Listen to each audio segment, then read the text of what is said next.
membahas bagaimana cara aman mengkonsumsi makanan untuk anak-anak agar tidak keracunan, kita sudah terhubung dengan dokter spesialis gizi, Dr. Cipuk Mohaswitri.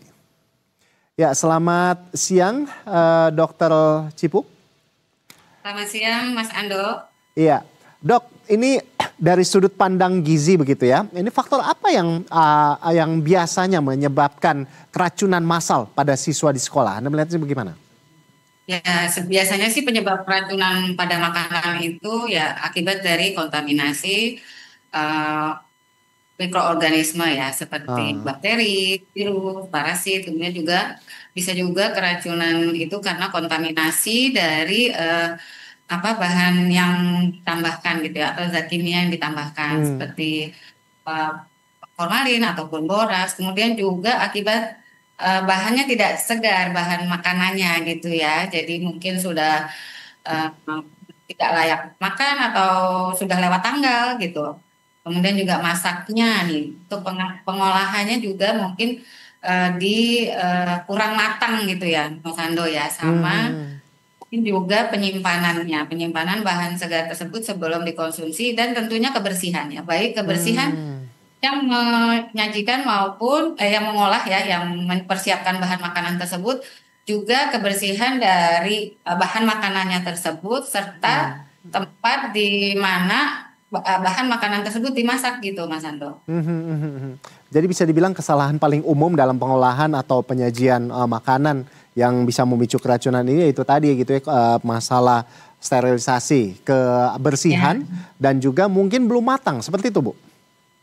Iya, gitu. Jadi proses pengolahan makanan ini juga kan menentukan ya. Ada makanan-makanan tertentu yang memang sebaiknya gitu ya dimasak pada suhu sekian gitu.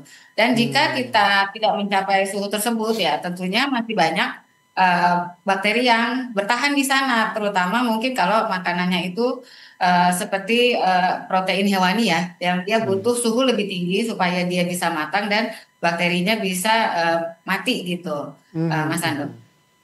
Selanjutnya ini terkait dengan, ini kan ada juga nih kasus keracunan nih Dok di Kalimantan gitu ya, di mana menu MBG ini yaitu salah satunya adalah ikan hiu goreng seperti itu. Ya akhirnya memicu keracunan para siswa. Anda melihatnya hal ini seperti apa?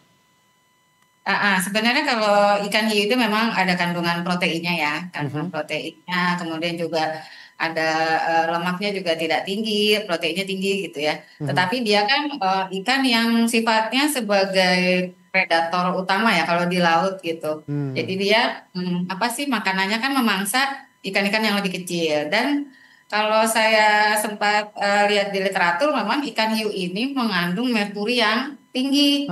Sedangkan merkuri ini sangat berbahaya untuk kesehatan. Dia bisa mengganggu fungsi saraf pusat, dia bisa mengganggu fungsi jantung, pembuluh darah, dan juga bisa menyebabkan penyakit-penyakit gangguan kesehatan yang serius gitu. Apalagi jika dikonsumsi pada usia-usia yang rentan atau golongan yang rentan, seperti misalnya anak-anak gitu ya, kemudian ibu hamil dan juga lansia. Nah, jadi memang kalau dikonsumsi oleh anak-anak nih apa yang paling umum akan dirasakan, Bu? Ya, karena kalau terlalu sering dan tinggi tadi ya, kan dia bisa mengganggu sistem saraf pusat ya. Itu ketika anak-anak dalam pertumbuhan ya, kalau perkembangan otaknya terganggu, itu juga kan jadinya tidak baik ya. Kemudian juga mungkin akan mempengaruhi fungsi kognitifnya dia gitu, si anak tersebut di kemudian hari. Mungkin akan ada gangguan untuk mengingat, konsentrasi, memori, dan yang lain-lain seperti itu. Berarti bisa dibilang bahwa bagaimana nih Bu? Apakah Anda setuju bahwa MBG salah satunya menu ikan hiu goreng ini, Bu? Kalau saya sih lebih memilih ikan yang lain sih, Mas Ande ya. Oke, karena mengandung merkuri ya Bu ya? Iya, karena kan karena dia predator utama, dia makan ikan kecil-kecil, jadi ada namanya sistem akumulasi ya di dalam tubuhnya si ikan hiu ini gitu. Jadi merkurinya tuh bisa tertumpuk, ataupun racun-racun lain atau zat kimia berbahaya lain yang dia dapat dari makanan ikan-ikan kecil tersebut, karena dia kan bersih-bersih ya makanan ini. Nah, itu bisa tertumpuk dan terakumulasi di ikan hiu yang kalau kita konsumsi bisa jadi akan menimbulkan masalah kesehatan gitu. Mhm. Jadi masih banyak pilihan ikan lain mungkin yang bisa dipertimbangkan Nah, untuk makanan bergizi gratis ini. nah itu dia tuh. Jadi ketimbang ikan hiu begitu ya, goreng. Nah mungkin ada menu seperti apa yang ideal untuk anak-anak sekolah agar kebutuhan gizi harian mereka terpenuhi tanpa risiko kesehatan dari Anda, Dokter Cipuk, silakan.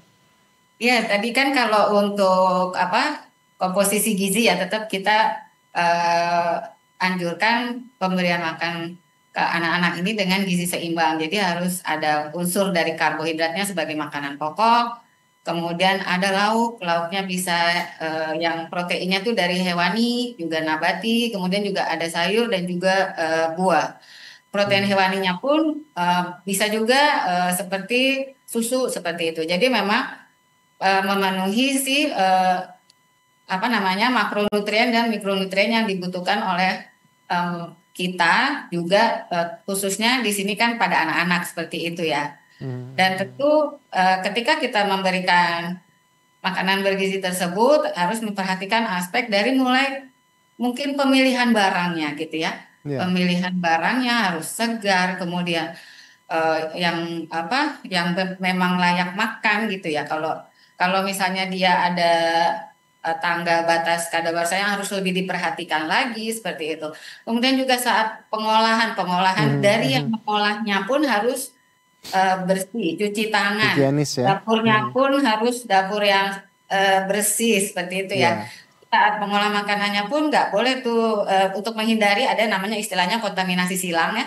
Itu Aha, aha. nggak boleh tercampur antara misalnya kita memakai apa di tempat yang satu talenan yang sama tuh makanan mentah sama makanan sudah matang seperti itu. Jadi memang Oke, benar-benar harus diperhatikan baik, sebegitunya baik. sampai makanan Ya, itu bisa disantap di wah, anak-anak. Jadi memang baik, panjang perjalanannya harus diperhatikan gitu Mas Ando. baik. Dokter Cipuk, kita tentunya berharap bahwa masukan ini bisa menjadi sesuatu yang baik begitu ya, terutama dalam penyediaan MBG gitu, agar tidak lagi terjadi kasus seperti keracunan begitu terhadap anak-anak kita ke depannya. Terima kasih kami ucapkan kepada dokter spesialis gizi, Dokter Cipuk Mohas Witri sudah bergabung bersama kami di Berita Satu Siang. Salam sehat selalu dok. Kita ketemu lagi Terima di kasih lain Mas Ando. kesempatan.